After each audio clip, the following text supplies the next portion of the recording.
To put the Johnson Cultural Complex design in some context, we need to see what's happening in downtown Miami today and what's ahead for the future. Already dozens of old buildings are gone from the scene, and much vacant land awaits the start of millions of dollars in new projects for the new Miami. The site for the downtown government center lies just north of Flagler Street up to 5th Street Northwest and nestles between I-95 and 1st Avenue Northwest near the railroad tracks. Already the City of Miami Police Department is using its new headquarters and garage, the first buildings completed in the center. Next door, one of 4 proposed buildings for use by the state of Florida stands waiting occupancy next month.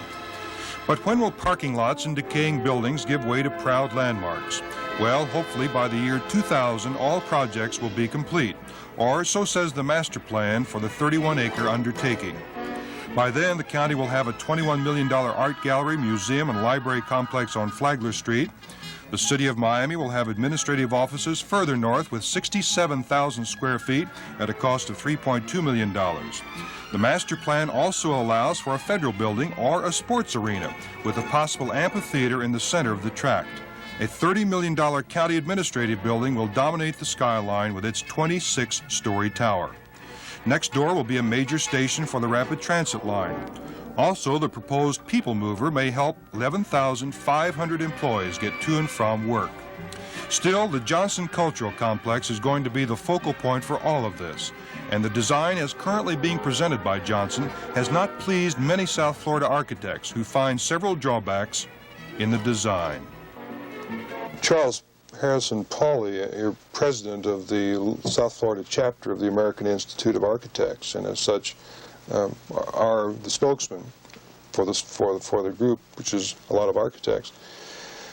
You have had some criticism of Johnson's design. I wonder if you could sum up what that concern is.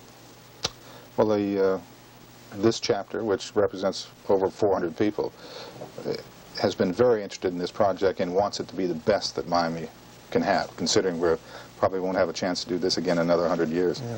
And that's been our concern, that we feel we're not getting the best of Johnson and the best of the government centers. We don't have a coordinator, and we haven't had one, which is absolutely critical. And we find that because of that, we've got architects, Lester Pankos, Philip Johnson, and others going in opposite directions. I don't mean that they should be the same, but they should have some response to one another, and they haven't had that.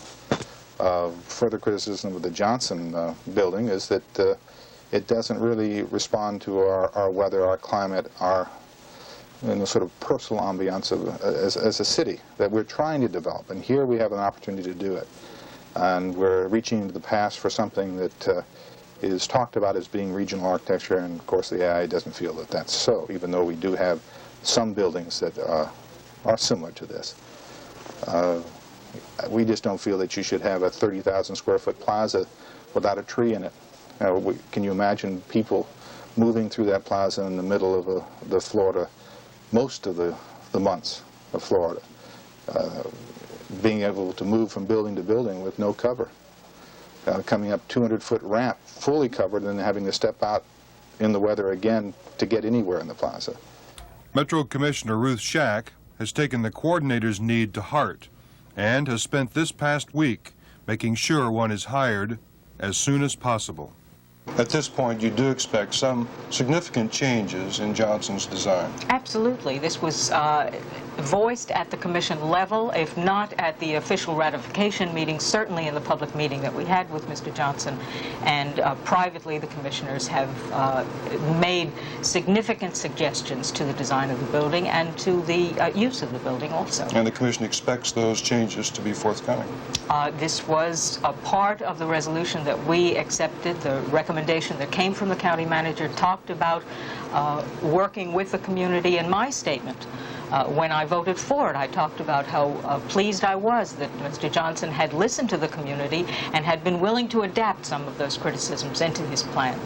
Commissioner Shack will report at this coming Tuesday's Metro Commission meeting that she expects a coordinator to be hired by May 19th so that he or she will be able to begin immediately doing just what the name says, coordinating the rebirth of downtown Miami, a critical necessity.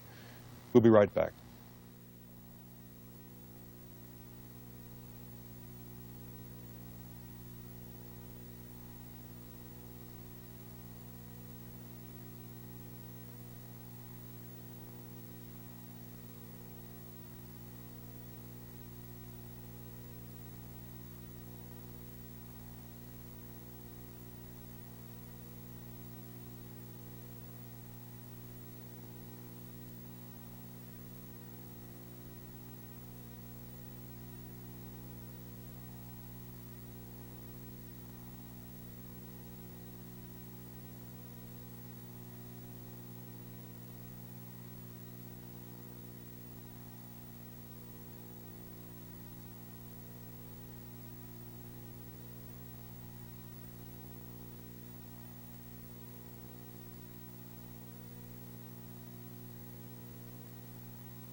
This coming Tuesday, Channel 4, CBS, and the Broward and Dade County schools will cooperate in an innovative venture for 150,000 secondary school children. They'll read the script of a TV program as they watch it. This is the script that has already been distributed, and teachers have found this a unique combination of reading and watching television most helpful in improving reading skills. You might want to watch yourself as Henry Fonda stars this Tuesday night at 9:30 here on 4. And next week on Montage, we'll take a close look at the man responsible for safeguarding the lives and property of the 350,000 people who live in the city of Miami. He's the new police chief, Kenneth Harms. We'll follow the chief in his new duties, see what kind of a man he is and how he feels about the task of running a big city police department. We'll also go down to the Miami River and see what archaeologists are digging up as they excavate sites long ago occupied by the Tequesta Indians. And I'll talk with zany comedian and now movie director Joan Rivers. That's our montage for tonight. I'm Joe Abril. Good evening.